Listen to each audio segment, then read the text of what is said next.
Hello and welcome to episode 3 of Reef Tank Basics. Today I'm going to tell you everything you need to know about flow and circulation in your first reef tank. Now, Reef Tank Basics is a real-world hobbyist to hobbyist guide on everything you need to know about your first saltwater aquarium. And if this is your first time here at the channel, I put out a video every week with tips on how to set up and maintain an awesome reef tank. So make sure you subscribe and hit the bell so you don't miss out on anything. Right, let's get stuck in. While lights are probably the most exciting piece of equipment you'll buy for your reef tank, getting flow right is even more important for the health and growth of your corals. Creating good flow in your tank carries oxygen, nutrients and chemical elements to your corals and helps them get rid of waste. It also recreates your fish's natural ocean environment, keeps detritus from settling on your sandbed and oxygenates your aquarium by allowing carbon dioxide to leave the water and oxygen to enter it. To create flow in your tank, you'll need to buy powerheads, and because you need to create random ocean-like flow, it is best to avoid simple AC powerheads. AC powerheads like this Tunzi NanoStream simply run at 100% all the live long day. So while they're great for mixing salt water for your tedious weekly water change, they won't create the random flow your aquarium needs. DC powerheads though are fully controllable and create turbulent random flow patterns. You can tell which powerheads are DC because they come with a control box like this, whereas AC powerheads just come with a cable and a plug. And a DC pump will be smaller and more expensive than an AC pump. If you're on a budget, you can't beat powerheads by Jebao or Jekod.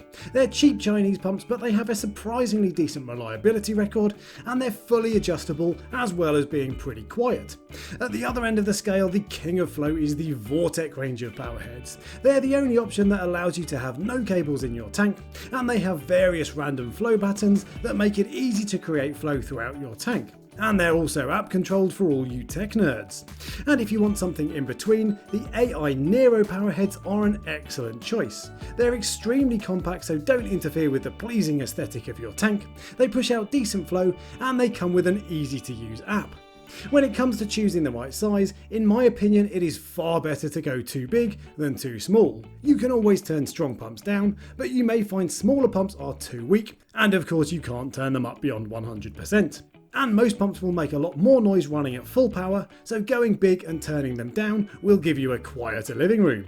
If you have a 100 litre 30 gallon tank, I'd recommend two powerheads of around 7 to 8,000 litres per hour or 2,000 gallons per hour. Then scale up or down for larger or smaller tanks at roughly that ratio.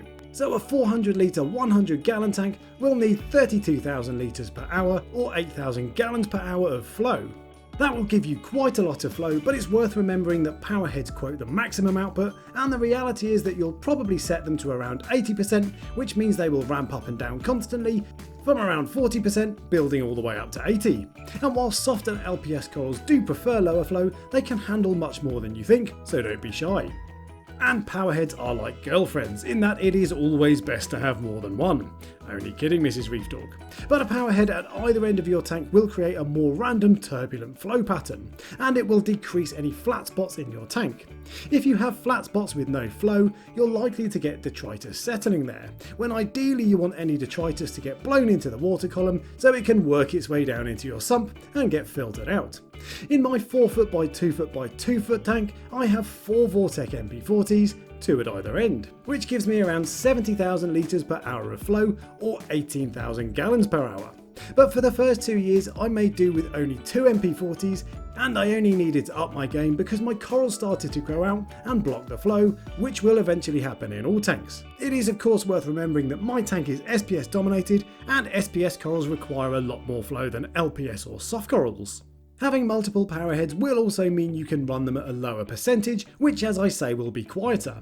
And I find my Vortec powerheads start to get a bit noisy at anything over 80%.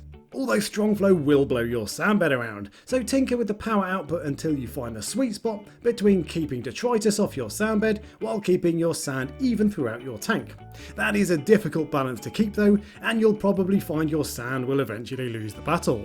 On day 1 I had a nice even 1-inch sandbed, and now it is quite frankly a bit of a state. The best way to choose a position for powerheads is to move them around until you find a combination that avoids any low flow areas. But if you want a simple answer, water, you can just put one at either end of your tank, slightly offset so the flow doesn't just meet in the middle. You'll want them to run close to the surface, but not so close that they suck in air, which will create little eddies in your tank.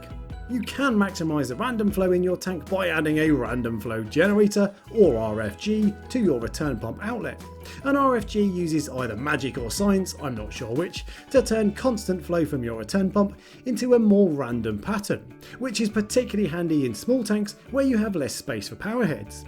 One important point that often gets overlooked is that you should try to clean your power heads as often as possible, and ideally that means once a month. They get algae buildup which slows them down, and whenever I clean mine it makes an instant and noticeable difference to the power output. You should be able to dismantle most power heads for easy cleaning, and the simplest way is to let them rest in a mix of water and citric acid crystals for a few hours, then give them a good old scrub. Citric acid is very gentle on your pumps, but really breaks down the algae, which saves on elbow grease. It's often said that it's not possible to have too much flow in a reef tank, and while that's probably not quite true, especially for soft and LPS corals, it is a pretty decent mantra to go by when you're setting up your first system. So that is everything you need to know about flow and circulation in your first reef tank. Next week in episode 4 we're going to be looking at acclimating and selecting your livestock, so make sure you stick around for that. And if you enjoyed the video, give me a thumbs up and subscribe for next week, and until next time, happy reefing.